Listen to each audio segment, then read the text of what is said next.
អោ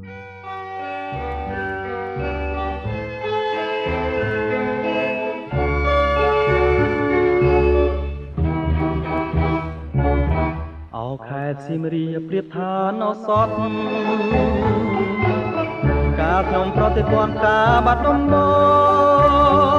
ងដល់ចិនគំរួញគួនកិនគេងផ្សងតែបាត់ដំបងកងស្មាចំបា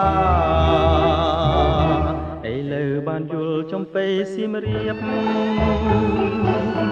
ក្រអូបជួតជ្រាបពោពេញអរា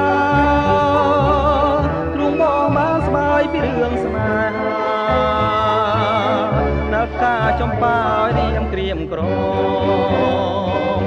រយព្រួយរយនឹករយសានទន្ទឹង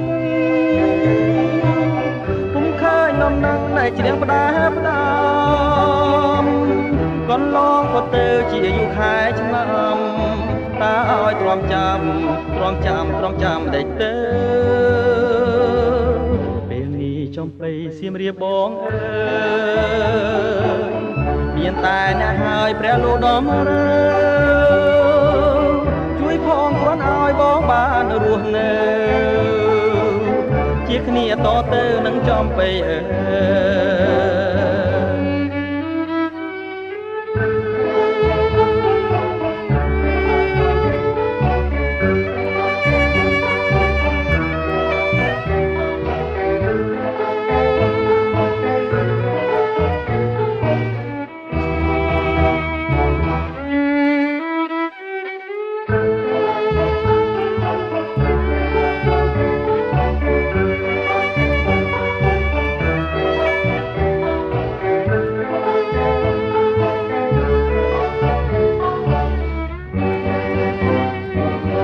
រយព្រួយរយនឹករយសានទន្ទឹង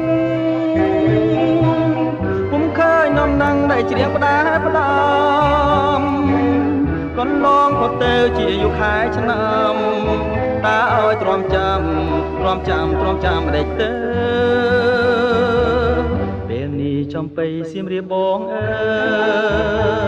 យមានតែអ្នកហើយព្រះលោកដំរើ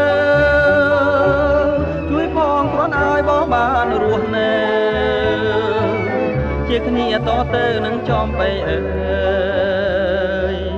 ជាគ្នាតទៅនឹងចំបៃអើយ